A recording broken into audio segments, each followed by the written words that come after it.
Hi, I'm Mark Gibbs with the Great Outdoors Nursery in Austin, Texas. And I wanted to go over something really fun. This is something you can involve the kids in, a family event. You could Zoom shift with other people out there and watch each other and build them together at home. But this is really awesome to do a terrarium. Terrariums are sort of just that self-contained little mini environment that you can design yourself and add any accents you want to it. So I want to show you some tips on looking at it and the steps you need to take to get involved. So one of the things you got to think about is where you're going to put it.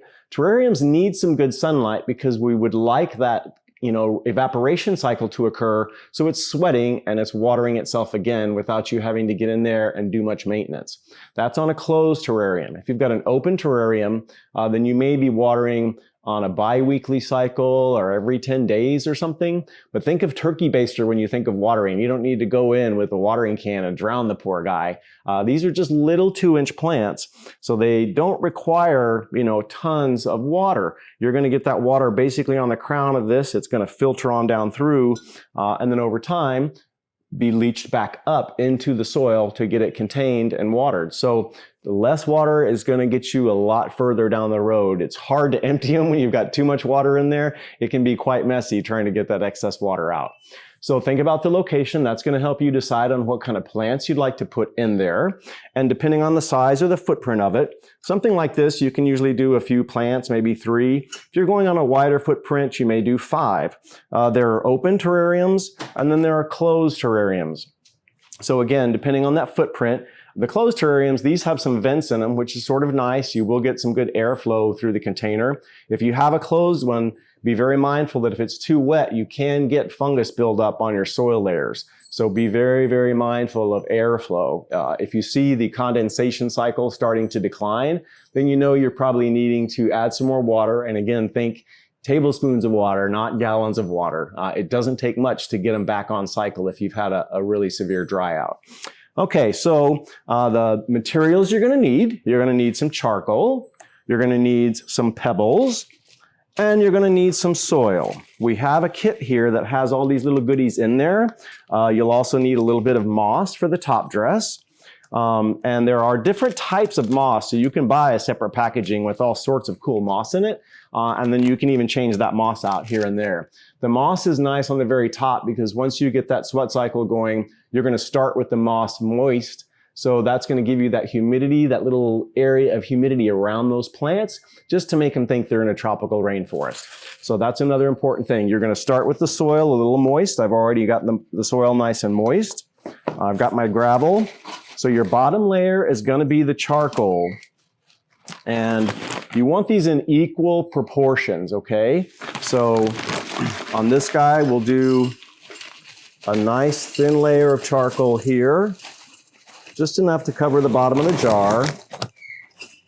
The charcoal, when the water gets down in there and starts evaporating or leaching back up into your soil, this is going to be the filter that just keeps that water nice and clean. Okay, so there's our bottom layer of the charcoal. And now we're going to come in with our pebbles. And again, we've got so many different types of pebbles you can get.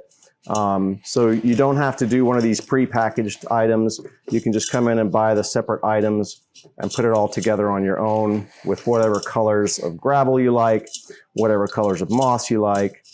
The soil is going to be the only thing that really needs to be a good soil. I like to use African violet soil for plantings. African violets tend to be fed from the bottom. They get water from the bottom. So this soil is made to wick the water back up to the base of the plants.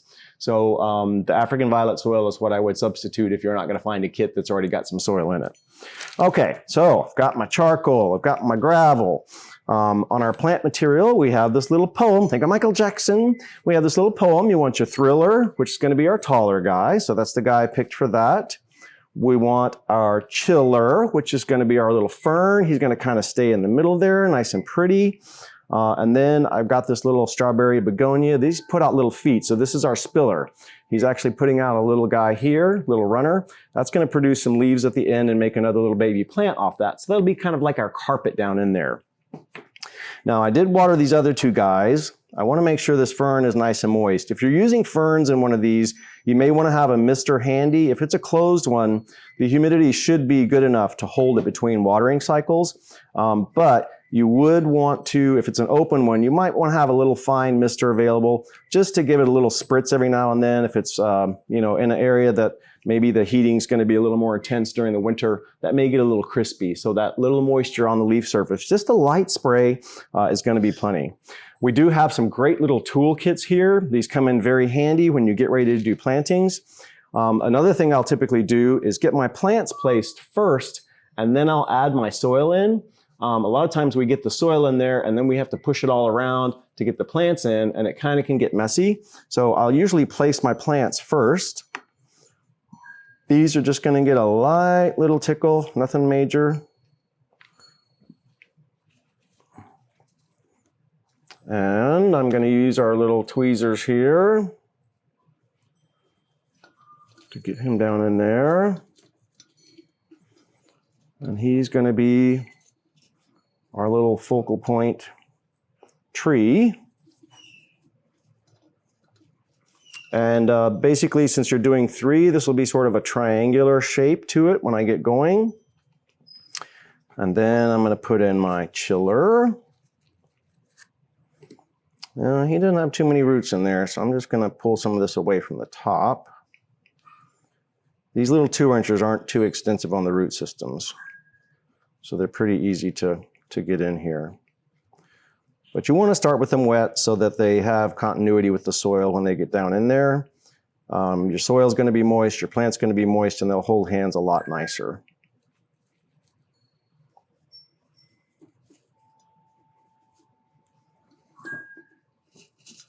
And you see I'm just nesting it on the gravel right now. And then I'll be bringing in that soil. And then we're going to go with this little guy. I'll be straightening those guys up as we get them planted. Oh, this guy just doesn't want to come out. And see, he's already very, very, very, very loose. So as you can see, I've got the 3 root balls touching each other, okay? So we're not going to need a ton of soil in the middle. We're really going to be focusing that soil around the sides. Now, got my little shovel. And literally, I'm going to start around the edge and just start placing our soil.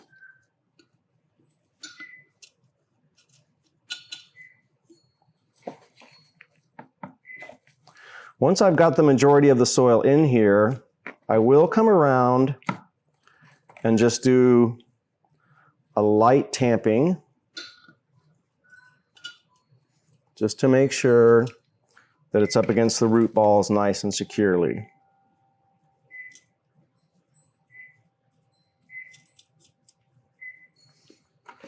We don't want to pack it down because that's just going to choke off those roots and not let them spread.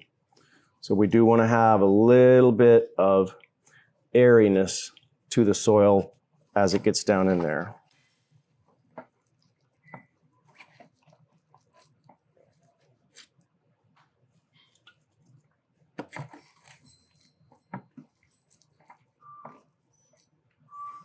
Typically the Spanish moss, any of the more stringy mosses are a little nicer to use.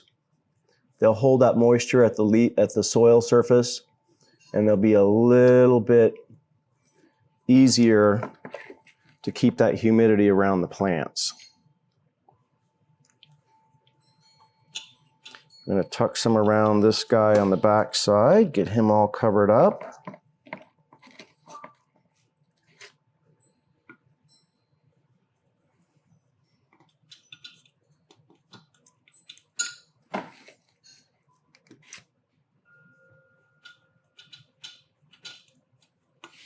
Love this little shovel.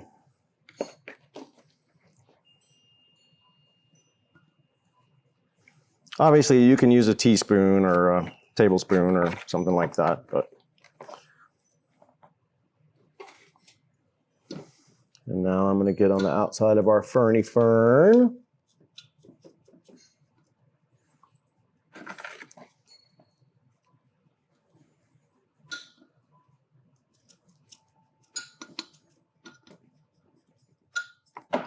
couple more little scoops for that guy.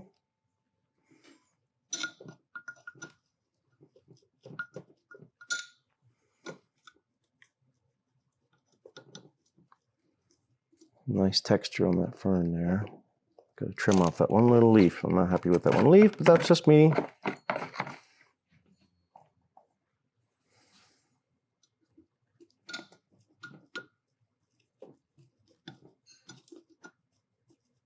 And then I did just put one little scoop, probably do one more down in the very center where I put those 3 bases together.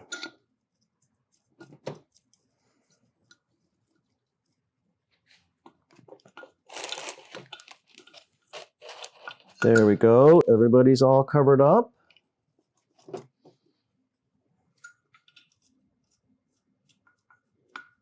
You see a nice profile there of the charcoal peeking through and the pebbles peeking through together.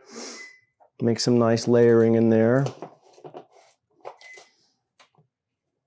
Yep, that's looking good. And now we're going to open up our moss.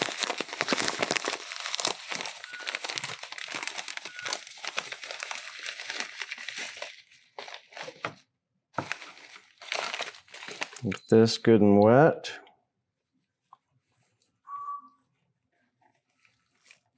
So basically you'll get the moss nice and moist, and then you'll squeeze it out some. And that's just going to give it some integrity. It's just going to hold together a little bit better when you place it down in there.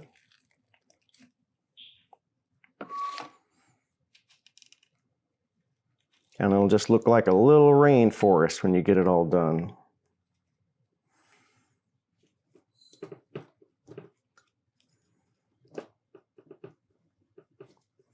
Make sure I don't cover up my little begonia.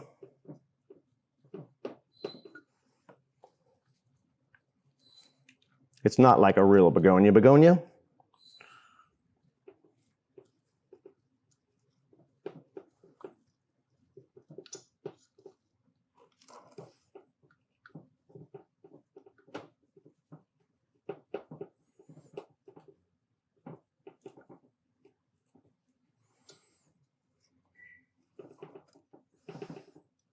So cute. This looks like it's just peeking right up through the floor of the rainforest. Then I'm going to come back in here with the tweezers and just kind of give some separation to everything.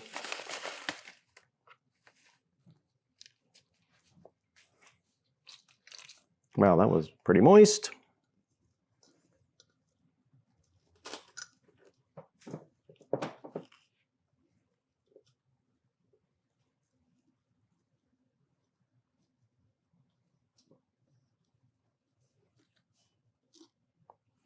And one more little pinch on the outside of that guy.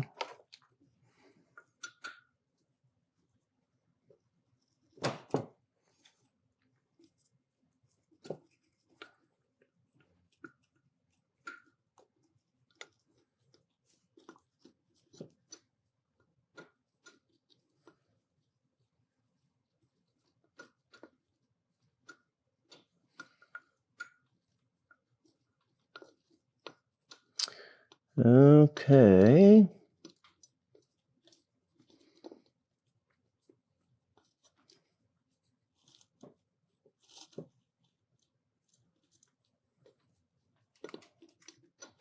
I got a little extra moss on the begonia there, so I just gave him a little lift.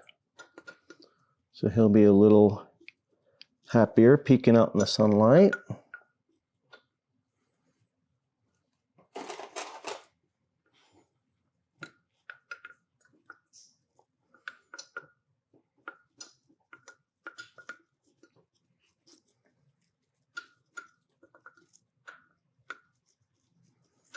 And I need one more little tuck of moss back over here.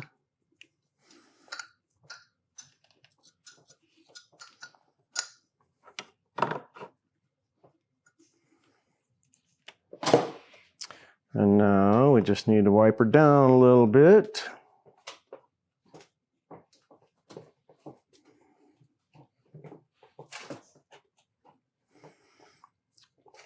So as I mentioned, we've started with everything nice and moist.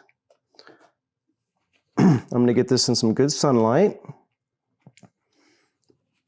So we get that first little cycle to let it dry out.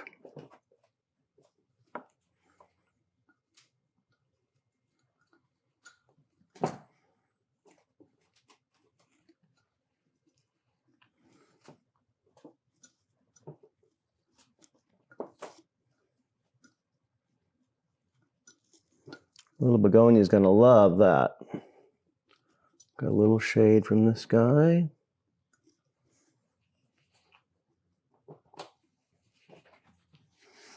And really, as you can see, it's just a matter of letting these guys kind of take root. And obviously, as you get some height to your material, you can come in and pinch out this very center tip top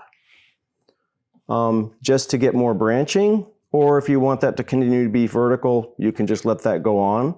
And then you can take off lower leaves and it'll give it almost more of a trunk, like a tree trunk look. So that would give you your kind of thriller, make it a little more dramatic. Some people like them all kind of holding hands down at a lower level. And same with the fern. There may be some instances where some old fronds are getting browned out while the new ones are coming on. That's normal, completely normal displacement. And then if you have any kind of fertilizer, I would say at least once a month, try to come in with a 6-4-4, grow big, something like that, but a super weak dilution ratio, just to make sure you've got some nutrition kind of carrying that between condensation cycles. You'll definitely see some good return on growth, and you'll really see these roots begin to expand down into the soil and show up on the side of the jar. It's really pretty cool once they start rooting out. It looks like little spider webs down on the soil. So we have all these fun materials. You can ask us for any questions if you come in the nursery. We'd be glad to help you out. And stay tuned. We've got some other good tips on some other fun projects you can be handling right now.